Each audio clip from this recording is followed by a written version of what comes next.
이 방송은 짧게 한 작품에 대한 리뷰만 듣고 싶은 분들을 위한 요약본입니다.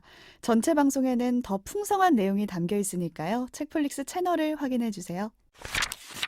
자, 영화 제목이 윤희에게예요. 네. 윤희에게. 그러니까 왜 윤희에게냐? 주인공이 윤인가 봐요. 주인공이 윤희예요. 그리고 이 영화가 일본에 사는 이 준이라는 인물이 한국에 사는 윤희에게 보낸 편지로 시작을 합니다. 아, 그래서 음. 윤희에게. 그래서 윤희에게요. 진짜 편지에서 윤희에게로 시작을 해요. 윤희는 누구냐? 김희애 배우가 연기를 했죠. 40대 여성이고 이제 곧 대학생이 되는 세봄이라는 딸과 함께 살아가고 있습니다. 남편과는 이혼한 상황이에요. 그리고 공장 식당에서 일하고 있고 살림은 굉장히 빡빡해 보여요. 네. 그래서 이 영화의 초반부는 이 윤희의 삶이 얼마나 팍팍한지를 계속 보여줘요. 막 엄청난 사건이 있거나 막 그 괴로움에 쩔어 이런 건 아닌데 정말 팍팍해요. 피곤하고. 일상 자체가 그냥 쉴 맞아요. 틈이 없고. 그래서 김희애 배우가 사실 이 영화 개봉하고 얼마 안 있어서 부부의 세계라는 또 아. 아주 매운맛 어. 엄청난 작품을 하지 않았습니까? 네. 거기랑 완전히 달라요, 인상이. 아. 피로감에 쩔어 있어. 쩔어 있고 삶의 즐거움이나 의욕이 하나도 없어 보이는 그런 캐릭터입니다. 어렸을 때는 부모님이 오빠만 대학에 보내려고 한 거예요. 그 때문에 공부는 하고 싶었는데 고졸로 학업이 멈췄고 사랑한 사람이 있었는데 가족의 반대로 억지로 헤어졌고 이 오빠가 소개해준 남자를 만나서 결혼해서 살았고 딸인 세봄을 낳았고 불행한 결혼 생활을 이혼으로 마무리했고 그러니까 뭐 때문에 이 딸 때문에 사는 건가? 이제 이런 상황인 거예요. 근데 이 딸이 이제 지금 고등학교 마지막 학년이고 이제 대학은 합격한 것 같아요 이미. 서울로 대학 갈 거야 막 이러고 있는데 그럼 난 서울로 대학 가면 집에 잘 안 올 거야 뭐 이런 얘기를 막 엄마가 설거지하고 있는데 막 맴짓이요 진짜. 말이라도 자주 올게라고 하잖아요 보통. 그쵸. 근데 이 딸이 또 싸가지 없어서 그런 게 아니라 또 나름 생각이 있는 애인 거예요. 아.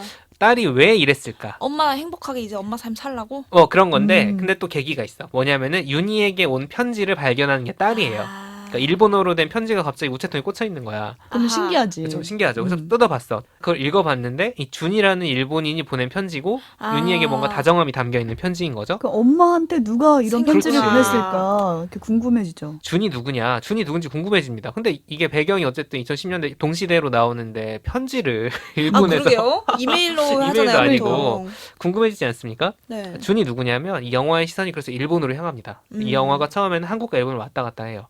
자, 준은 누구냐? 윤희처럼 40대 여성이에요. 아, 일본에 여자구나. 네, 그리고 오타루에 살아요. 눈이 굉장히 많이 내리는 동네죠. 동물병원의 수의사로 일하고 있습니다. 그래서 고양이가 나와요. 보세요. 일단 플러스 점수 들어갑니다. 고양이가 나오니까 보세요. 그 고양이 하나 보는 것만으로도 이 영화 볼 가치가 있습니다. 일단 플러스 알파 들어갑니다. 네, 심지어 네. 굉장히 명배우예요, 고양이가. 그리고 이제 준의 아버지는 누구냐? 일본인이에요. 어머니는 한국인이야. 아 혼혈. 그치. 그래서 어렸을 때 한국에서 살다가 여기도 엄마 아빠가 이혼하면서 아빠 따라 일본으로 온 거예요.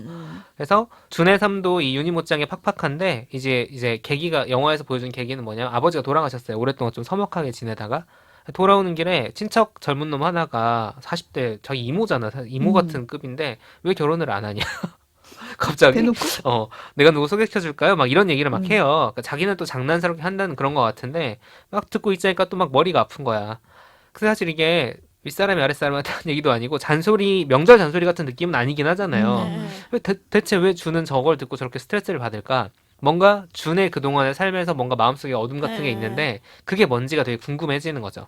자, 그걸 알게 해주는 게 뭐냐면 앞서서 한국에서 세봄이가 발견한 편지 내용입니다. 이거 한번 들어볼게요. 윤희에게 잘 지내니? 오랫동안 이렇게 묻고 싶었어. 너는 나를 잊었을 수도 있겠지. 벌써 20년이 지났으니까. 갑자기 너한테 내 소식을 전하고 싶었나 봐. 살다 보면 그럴 때가 있지 않니? 뭐든 더 이상 참을 수 없어질 때가. 자, 이쯤 되면은 짐작할 수 있습니다. 둘이 아는 사이인가 봐요? 윤희와 준은 20년 전에 준이 한국에서 살던 시절에 그 한창 젊었던 시절에 한국에서 만나서 서로 사랑하는 사이였던 겁니다. 그러니까 이 영화는 퀴어 영화예요. 그러니까 퀴어 영화인데 막 젊은이들의 사랑 이런 게 아니라 예전에 이루지 못했던 사랑을 40대 중년이 되어서 회상하는 어떤 그 감정을 뭔가 되살린다? 뭐 이런 느낌의 영화인 거죠. 근데 윤희는 그때 가족의 반대에 부딪혔고 준은 준대로 또 그런 가족사에 얽혀서 그런 윤희와의 관계로 자기가 도망쳤다 라는 그런 죄책감을 가지고 20년 동안 살아왔던 거예요. 그러니까 그 20년의 세월이 이 준에게는 굉장히 큰 어둠 같은 거였던 거죠. 하지만 그 그늘을 내리던 아버지가 돌아가셨을 때 어떤 치밀어 오르는 감정을 담아서 윤희한테 편지를 쓴 거야. 근데 물론 이 편지가 20년 만에 처음 쓴 건 아니에요. 계속 그동안도 썼었구나. 그럼 치밀어 오를 때 쓴 거야. 썼는데 붙이지 않았던 거지. 아. 그리고 이번에 윤희한테 온 편지도 사실 준 본인이 보낸 게 아닙니다. 그럼 누가 고양이가 보냈나요? 아니에요? 고양이는 정말 상상도 못했다. 고양이가 물어다가 네, 판사님 고양이가 공채통에. 보냈습니다. 나 치료해줘서 고마워 이러면서 자, 이 편지가 어떻게 윤희한테까지 전해진 거는 영화를 통해 확인해 보실 수 있고 시점을 다시 한국으로 돌려볼게요. 자, 세봄은 자 이제 대충 배경이 나왔죠. 네. 자, 딸인 세봄은 윤희에게 온 준의 편지를 보고 아, 이 사람이 우리 엄마의 그 사람이구나. 아, 여기 편견이 없는 친구예요. 자, 직감을 한 겁니다. 그래서 엄마를 막 긁고 꼬시고 해가지고 같이 일본으로 여행을 가자고 하는 거예요. 아이고 딸이 어, 컸네. 자기 대학 가기 전에 그치. 그 핑계로 맞아요. 명분을 만들어준 거죠. 나 이제. 대학 가면은 엄마랑 시간 많이 못 보내니까 마지막 추억 만들자고 하면서 억지로 우겨서 엄마를 꼬셔요. 자, 윤희는 먹고 살기도 힘들고 막 막말도 해야 되는 딸이 왜 저런가 싶지만 준 생각이 있었겠죠, 당연히. 그쵸. 겉으로 말은 안 하지만 오타루로 여행을 가기로 합니다. 과연 이 윤희와 준을 만나게 해주려는 딸 세봄의 작전은 성공할 것인가? 이 두근두근한 마음을 가지고 보는 영화예요. 해피엔딩을 원하시죠? 둘이 만나서 뭐 행복하게 오래오래 살았으면 할 진정한 것인가? 해피엔딩이 또 아닐 수도 있어요. 만나더라도. 그치. 아니면 배드엔딩으로 결국 만나지 못한 채 뭔가 애틋함을 가지고 끝낼 것인가? 아니면 만나고 돌아오는 거죠. 그치. 같이 아니면 살고. 뭔가 제3의 다른 뭉클한 뭔가 엔딩이 있을 것인가? 이거는 확인을 해보시면 되고 스포 아니 스포를 하자면 영화의 마지막 대사가 윤희가 준에게 보내는 편지예요. 근데 이 마지막 한마디에서 나 정말 숨이 멎는 줄 알았잖아. 추신. 추신. 그치. 어. 그리고 그 마지막 한마디 제가 이게 왜 인상 깊냐면 제가 개봉한 거의 직후에 봤는데 그때 코로나 있을 때도 와가지고 사람들 되게 많이 있었거든요. 그 영화관에서 그 한마디 나왔을 때 다들 숨 넘어가는 게 들리는 거야. 꼭 보세요. 소름 돋아. 아, 소름 돋아요. 진짜. 모르는데 소름 돋아. 소름 돋아. 김희애 배우의 그 목소리가 얼마나 사람의 마음에 와닿는지 한번 보실 수 있고 자, 영화 줄거리를 좀 설명을 드렸고 여행에 대한 이야기로 좀 마무리를 해보면 자, 오타루는 뭐 어떤 곳인가? 오타루에서는 준이 오타루라는 도시에 대해 이렇게 표현을 합니다. 겨울의 오타루는 밤과 고요뿐이다. 눈이 막 엄청 많이 와요. 또 달이 진짜 맑아. 그러니까 은은하지만 밝아. 그렇게 빛을 비추는 광경을 상상을 한번 해보세요. 새까만 배경에 하얀 눈에 굉장히 차갑지만 뭔가 청명한 느낌으로 달빛이 똑 떨어지는 어떤 그런 느낌? 그게 좀 쨍한 맑은 정서 같은 걸 주잖아요.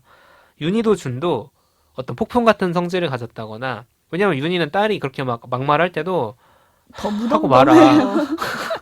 에너지가 있어야 어. 화전되니까. 맞아. 그치. 딱 그거예요. 또 활달하거나 이런 사람들이 아니에요. 준도 마찬가지고. 그저 속으로 되게 참고 썩히고 누르고 안으로 되게 침잠하던 사람들인 거죠. 그러니까 태양 같거나 여름 같은 사람들은 아닌 거야. 겨울 같고 되게 달 같은 사람들인 거지. 그래서 그 고요한 사람들 사이의 사랑이란 뭘까? 이거 계속 생각을 하면서 보게 돼요. 밤하늘의 달빛을 눈이 반사하잖아요. 그게 조명처럼 이렇게 형광등이나 이런 것처럼 환하게 밝은 건 아닌데 뭔가 은은한 달빛도 그렇고 그 달빛을 반사한 눈도 그렇고 그 은은한 빛 같은 사랑이 이 두 사람 사이의 관계가 아니었을까라는 생각이 듭니다. 이게 또 오타루가 배경이다 보니까 눈은 언제쯤 그치는 걸까 이런 대사들이 좀 몇 번 나와요. 눈 치우는 게 너무 힘들거든요. 막 사람 키보드 높이 쌓여 있어. 실제 영화에서 보면은 지긋지긋한 일인 거죠. 근데 그 지긋지긋한 눈 같은 일상이 달빛을 받는 순간이 되면 되게 아름다워질 수도 있는 거죠. 이런 이런 연출들이 있어요. 이런 것들을 보여주는, 담아서. 그런 아름다운 오타루의 겨울 풍경을 좀 보고 있으면 제끼고 놀자 이런 느낌의 이런 여름 휴가가 아니라 뭔가 고요해지고 싶을 때 찾아가는 여행지? 그 매력이 오타루에 있는 거죠. 오타루는 뭐 엄청난 자연경관이 있는 것도 아니고 눈축제 한다고 했지만 막 뭐 나이아가라 폭포라든가 후지산이라든가 그치? 벚꽃 축제가 있든가 그렇죠. 뭐 그런 건 아닌 거죠. 그런 데가 아닌 거예요. 근데 저는 뭔가 꼭 한번 찾아가고 싶은 여행지가 된 거예요. 저한테는 이 영화를 보고 난 영화를 다음에. 보고 나서. 밤에 여행해야 될 것 같아요. 이 도시는. 그리고 계속 낮에도 돌아다니긴 하지만 밤에 그 풍경이 왜냐면 눈과 그 달빛의 달빛의 맑음이. 조화가 있기 때문에 그런 아름다운 풍경이 되게 마음속에 각인이 돼요. 그리고 좀 제가 소개는 이렇게 좀 줄거리만 말씀드리고 여행 얘기만 했지만 영화적 장치가 엄청나게 많아요. 이 영화가 그 조연들 딸 세봄뿐만 아니라 세봄의 남자친구 뭐 준의 고모 준의 고양이 이런 감초 역할들도 되게 재밌고 준과 윤희 사이의 관계는 두 사람 사이의 어떤 애틋한 감정뿐만 아니라 과거의 어떤 회한이잖아 이게. 그렇죠. 지금 뭐 우리가 오래 살진 않았지만 다들 후회가 있지 않습니까? 뭔가 이루지 못한 인생이 무언가에 대한. 후회죠. 그쵸. 그 인생의 과거의 어떤 회한 같은 것들을 어떻게 미래로 연결시킬 것인가라는 그런 생각을 해볼 수 있는 전개가 있어요. 노래도 너무 좋아요. 이 OST가 제가 작년 겨울 내내 들었어요. 진짜 그래가지고. 되게 보면은 어. 아름답고 그리고 눈이 계속 쌓여서 언제 그치는 걸까 이런 말을 한다고 했잖아요. 근데 저만의 해석은 뭔가 그동안 그리움이 그만큼 쌓이는 쌓여있지. 느낌인 거예요. 서로 사이에. 근데 이 그리움은 언제 그치는 걸까? 이런 식으로 저는 해석이 됐었거든요. 그 대사가 두 번 나오는데 음. 크게 메인 캐릭터들이 할 때는 첫 번째는 굉장히 지긋지긋한 느낌으로 음, 나오고 음. 두 번째는 굉장히 애틋하고 그리운 느낌으로 나와요. 그거 너무 좋아요. 그런 걸 보는 게 들으면 들을수록 되게 동화적인 이미지가 연상이 있어요. 되고 네. 그 예고편은 제가 본 적 있는 것 같은데 색깔 톤도 되게 이 눈 오는 풍경을 잘 묘사할 수 있는 깨끗한 그 톤이 생각이 나고 궁금해지는 것 같아요. 궁금하실 그렇죠. 겁니다. 강추. 책플릭스